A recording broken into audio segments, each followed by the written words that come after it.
So when it comes to the boost gameplay, one of the most maligned aspects easily has to be the 2D sections. Ever since Sonic Unleashed introduced them way back in, 2008, it has been a long, controversial talking point. I mean, one of the most talked about aspects of the pre-release for Shell Generations is how the stages seemingly had no 2D sections. But, as we all know now, Shell Generations has 2 acts per zone.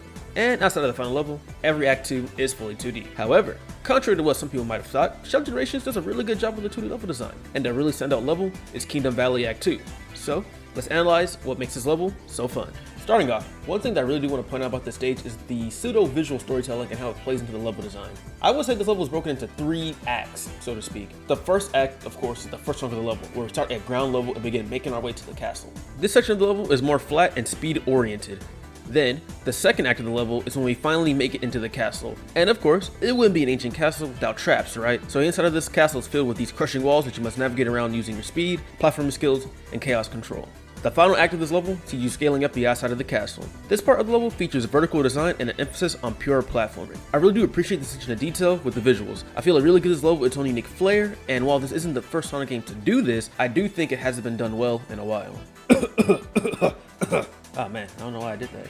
So, let's start the analysis properly. When the level opens up, we are immediately greeted with an enemy chain into a wind rail. This sequence takes you straight ahead into the next section, where you boost off this ramp. Now, depending on your reaction time or level knowledge, you can either air boost onto this higher path, which takes you to these pogo jumps, which leads to the next section of this level. This pathway is decently fast, but if you miss the jump from the ramp, you'd fall to this bottom section. This bottom section is the slower route, containing enemies and obstacles. This bottom route does ultimately lead you back to the main path, but it's incredibly slow by comparison. However, these aren't the only 2 routes you can take here. For eagle-eye players or players on repeat playthroughs, you might notice that there is a strange set of rings just floating there after the first wind rail.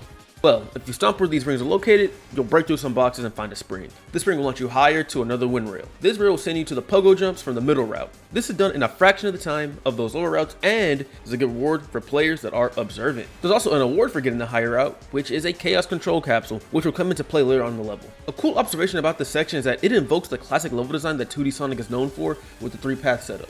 There's a higher path, a middle path, and a lower path, and these paths all have different speeds and different types of gameplay. And while this opening moment is not that long, so we can't really go in depth with this type of 3-path setup, the fact that it's still even here really goes to show that the classic Sonic level design is truly timeless. Right after this opening, there's some transitionary level design that gets you to the next section. Nothing too important. After you stomp through these boxes, you hit this jump selector. From there, you either successfully use it and go to a higher path, or you fall for whatever reason. There's nothing too notable about this lower path, it just takes you down to this cave before it brings you up to the main path. However, the high path does have a little thing that's interesting going on with it. It's not anything too crazy, but I think it's worth mentioning. At the end of the road, there are these moving platforms, and you have to jump on them at the right timing. It is possible, however, to mess up the timing if you use chaos control at the wrong time. That's a lot of timing. But anyway, you end up stuck and having to wait for chaos control to run out. It's a little something that could potentially cause problems on repeat playthroughs, but like I said, when you replay these levels, you get better and better at it, so this shouldn't really be an issue, but it is something to look out for, right? I mean, something that can be a challenge.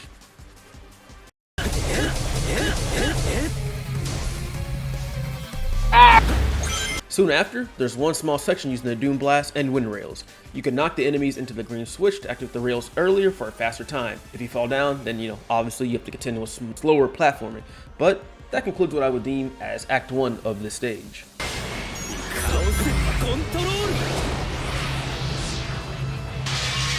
Once into the castle, the level starts introducing these moving pillars. These pillars are used in a few different ways. Of course, they can crush you if you aren't careful, but they are also needed to progress, and this is where the level starts integrating more platforming sections. This is also where chaos control becomes a bigger part of the level. There are 2 instances here that I think chaos control is used to great effect. This area here, where you need to slow down the platforms and use them to access a higher route, and the area right after it, where you can slow down the top platform at just the right moment. If you activate chaos control at just the right moment, you can blast through this platformer section if you're good enough. It does require a little bit of mechanical skill. A few things to note about this area in particular is that the top platform doesn't immediately start separating. So you can have the same thing that happens in the first part of this level happen here, where Shadow is stuck and has to wait for the chaos control to end, thus kind of wasting your time stop. I really think this was an intended thing to happen, and I love it. It encourages not just mindlessly spamming chaos control.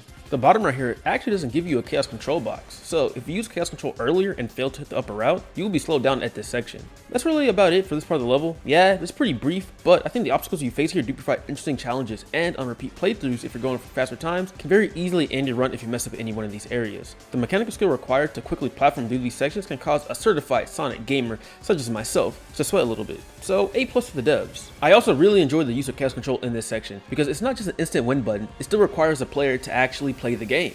Anyway, that leads us to the third and final act of this level, scaling up the castle.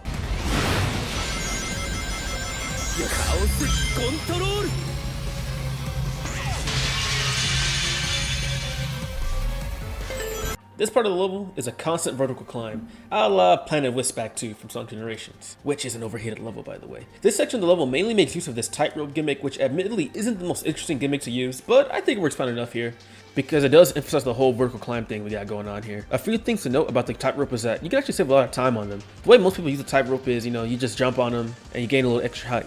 But there are a few parts here and there where you can barely make it with just a regular jump or at most a double jump. Once again, rewarding players for having a keen eye. The last thing I want to cover is this area here. See this spring here with the suspicious trail of rings, just like the one at the beginning of the level? Well, like that part, you can stomp down on the spring and get boosted up to a higher path, saving a lot of time. But a sick thing you can do is jump over the first spring. This saves even more time and makes it easier to hit the bottom one. But also note, doing it this way will not let you destroy the robots. So if you're close to having chaos control, it's probably best to do it the normal way. It's small optimizations like that really make this level so fun. And after that, this level is basically over.